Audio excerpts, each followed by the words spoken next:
Bom dia, irmãos. Mais um domingo que nós estamos na presença do Senhor, graças a Deus por isso. Como é bom estarmos na presença do nosso Deus, como é bom sentirmos que somos cuidados por esse Deus. E nós vamos continuar com a nossa escola bíblica dominical. Em especial, hoje nós continuaremos com o livro de Isaías. Estudaremos Isaías capítulo 2, versículos de 1 a 5. Os irmãos acompanhem então a leitura comigo. Foi isto que Isaías, filho de Amós, viu a respeito de Judá e de Jerusalém. Nos últimos dias, o monte do templo do Senhor será estabelecido como o principal. Será elevado acima das colinas e todas as nações correrão para ele. Virão muitos povos e dirão: venham, subamos ao monte do Senhor, ao templo do Deus de Jacó, para que ele nos ensine os seus caminhos e assim andemos em suas veredas. Pois a lei sairá de Sião e de Jerusalém virá a palavra do Senhor. Ele julgará entre as nações e resolverá contendas de muitos povos. Eles farão de suas espadas arados e de suas lanças foices. Uma nação não mais pegará em armas para atacar outras. Elas jamais tornarão a preparar-se para a guerra. Venha, ó descendência de Jacó, andemos na luz do Senhor. Vamos orar? Senhor, nosso Deus, nosso Pai, nós te somos gratos, ó Deus, por mais um dia em que aqui estamos, ó Pai, sedentos por aprendermos, ó Deus, ainda mais da Tua palavra, ó Deus. Tenha misericórdia, Senhor Deus, da minha vida, dos meus irmãos, ó Pai.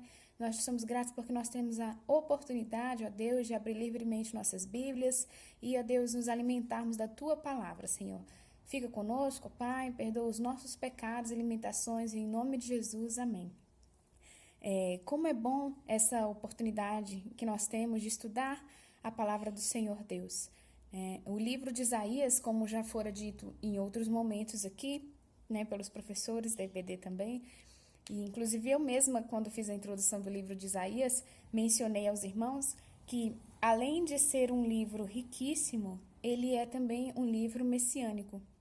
Ora, o profeta Isaías, ele tem essas divisões bem claras no seu livro. Dentro dessas divisões também, ele retrata a necessidade que as pessoas tinham da vinda desse Messias. Ora, quem seria esse Messias, né? Esse homem em forma de Deus que viria, ou um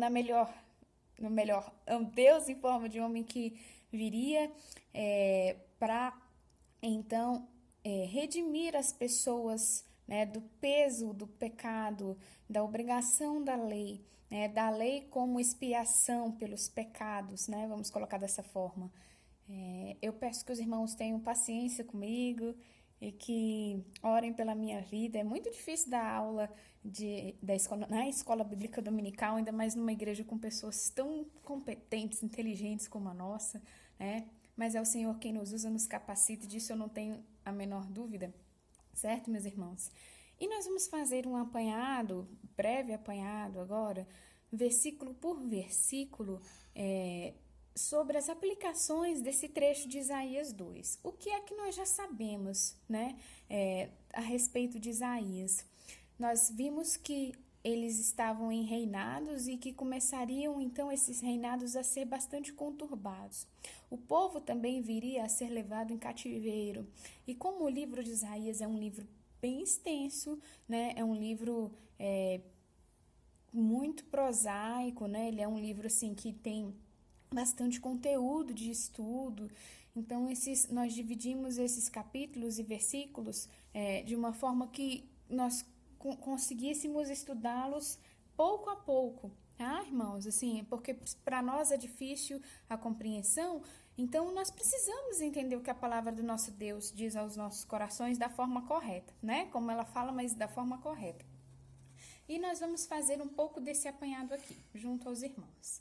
Então, lá no versículo 1, né, assim, além de trazer toda essa questão, alguns interpretam também que existe também essa exortação. Alguns não, existe uma exortação por parte do profeta, né, ao povo de Judá. Judá é exortada dentro desse conjunto de versículos a obedecer, até que se cumpra aquela visão que o profeta Isaías estava ali colocando.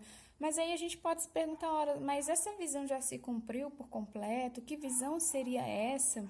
Né? E tudo isso nós vamos ver aqui, versículo a versículo, tá bom? Então, o primeiro versículo é apenas uma saudação, né? E no versículo 2, ele diz assim, né? E acontecerá que nos últimos dias que o monte do Senhor se firmará no cume dos montes e se levantará por cima dos morros, e correrão em direção a ele todas as nações. É interessante nós observarmos que aqui provavelmente nós estamos falando aqui especialmente também, não apenas da vinda do Messias, mas existem coisas que ainda estão por se cumprir, certo? Então, provavelmente o que nós estamos vendo aqui é que essa profecia ela acabará cabalmente quando o Cristo vier, né, com a segunda vinda do Messias. Então, Cristo veio a nós, tudo voltou-se a Ele quando Ele veio a nós, quando Deus mandou o seu Filho, né, não somente para aquele povo, mas é imprescindível nós dizermos que Jesus Cristo mudou a história. Tanto mudou a história que até a data como nós conhecemos também foi modificada. Então, dentro desse versículo, nós podemos entender que são as condições de um reino futuro de Cristo, mas por que não também dizer de um reino que já foi estabelecido com a vinda de Cristo, né? O reino de Deus, certo? No versículo 3, muitos povos irão e dirão, vinde, subamos ao monte do Senhor, à casa do Deus de Jacó, para que ele nos ensine sobre os seus caminhos e andemos em suas veredas, de Sião virá a lei e de Jerusalém a palavra do Senhor. Então, aqui que nós percebemos o seguinte, né? O que nós temos acerca de Jerusalém? O que nós sabemos acerca de Jerusalém? Antes, só Israel subia ao Monte Sião, só o povo de Israel podia subir ao monte, né? E a Jesus foi dada toda a autoridade acerca de qualquer nação, e nós mesmos, os gentios, recebemos as boas novas. Nós, os gentios, recebemos as boas novas e dela partilhamos. Então, quando nós temos aqui no versículo 3 também, que Jesus tem autoridade sobre toda e qualquer nação, é porque é verdade. Né? Nós partilhamos dessas boas novas, nós temos essas boas novas em nossos corações, nós sabemos quem foi aquele Deus que veio a nós. O livro de Isaías deixa aqui para nós. E por que ele menciona, então, Jerusalém? Porque foi de onde nós sabemos, né, que foi onde tudo aconteceu, tudo culminou para Jerusalém, né? Era necessário que Cristo estivesse em Jerusalém, que ele fosse morto naquele lugar. Então, é muito importante e tudo, quando nós temos os ensinamentos de Jesus, meus irmãos, Cristo, rei de toda a terra, né? Jerusalém, ela não fica fora disso, certo? Mas era necessário também que a partir de Cristo os gentios fossem resgatados, os eleitos, né? Os gentios eleitos, para que eles pudessem ser resgatados, isso só seria possível com a vinda do Cristo, né? No 4, versículo 4, nós temos assim o versículo, e ele julgará entre as nações e repreenderá muitos povos, e trocarão suas espadas em enxadas e suas lanças em foices, e não levantará mais espada contra nação contra nação, nem aprenderão mais a fazer guerra. E aqui é onde eu gostaria de chamar a atenção dos irmãos. Em conversa com o nosso amigo Davi Rodrigues, né, professor, estudante de teologia, nós conversamos a respeito desse versículo. E o que nós percebemos? Que as profecias aqui no livro de Isaías, parte delas se cumpriram. Mas ainda existem partes proféticas aqui que não se cumpriram. Não totalmente, né? É o que ele chama de já, mas ainda não. Por quê? Porque nós entendemos que essas profecias, nós ainda temos guerras, nós ainda temos disputa de nação contra nação, governantes contra governantes, né? Nós vivemos dias difíceis e isso não é algo novo, nós vemos isso desde o Antigo Testamento, a briga, a luta pelo poder. Mas aqui Isaías, além de estar retratando essa realidade, dizendo da necessidade de alguém que viesse para que julgasse isso e colocasse tudo em seu devido lugar, ele também está nos dizendo que um dia isso vai ter fim. Olha que coisa boa. Sabemos que um dia né? E provavelmente isso será no dia de Cristo, né? Isso terá fim.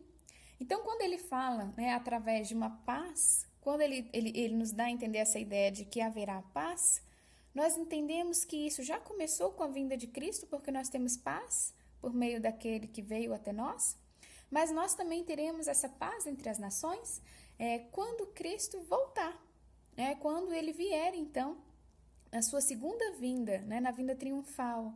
Então, é importante que nós também tenhamos essa percepção. E por fim, nós temos o versículo 5, casa de Jacó, vinde e andemos à luz do Senhor. Quem seria a casa de Jacó? Quem seriam aqui aquelas pessoas que o profeta Isaías diz, andemos? Ele não está dizendo, eu andarei na luz do Senhor. Ele não está dizendo assim, ande você, né? Ele usou, é importante a gente observar que este verbo, ele está flexionado para a primeira pessoa do plural, andemos. Quem andemos? Né? Os justos, os remanescentes, aqueles retos de coração, aqueles que se atentam à palavra do Senhor e a temem, esses devem andar na luz do Senhor. Né? Então, aqui é muito importante porque muitas vezes, assim como naquela época as pessoas não pudessem vislumbrar o futuro de Sião, muitas vezes nós nos sentimos também como aquele povo. Nós lemos a palavra de Deus, às vezes lemos aqui as profecias e falamos, mas isso é algo muito distante, então não, isso não vai acontecer, mas vai. Né? Vai acontecer. Nós não podemos, como crentes que somos, deixar de nos apropriarmos das promessas de Deus nas nossas vidas. Então aqui o povo precisava continuar a ter fé nas promessas de Deus. E da mesma forma nós. A luz aqui, meus irmãos, é algo metafórico, nós podemos dizer.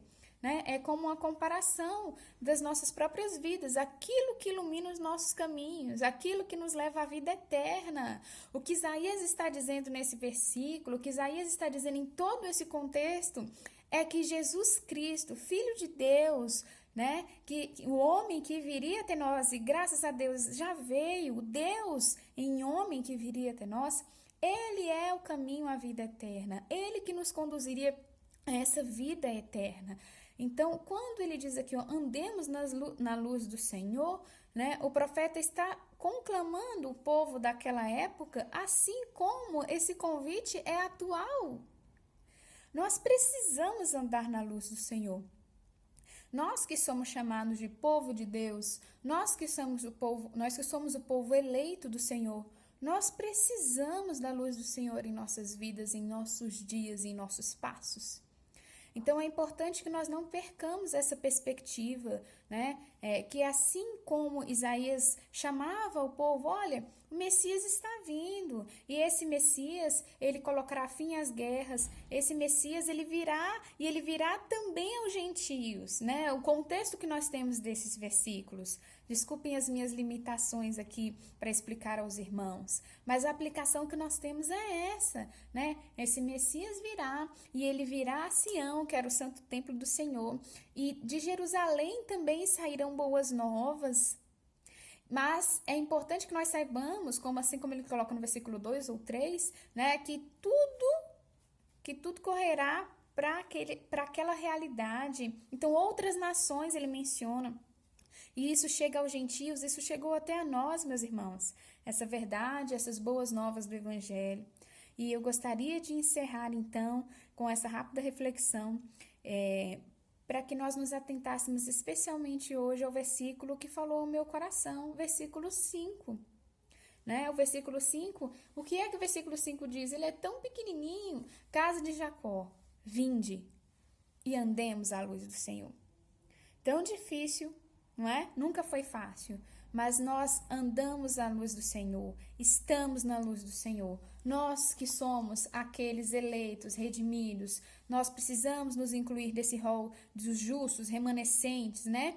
E aqui o profeta, mais do que convidar, ele incentiva, né? Andemos na luz do Senhor.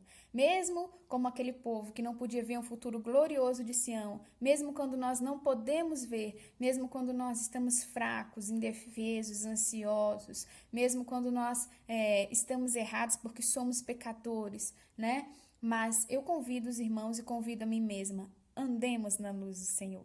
Estejamos assim E saibamos então que é essa luz que nos leva à vida eterna. Nunca podemos nos esquecer disso. Amém?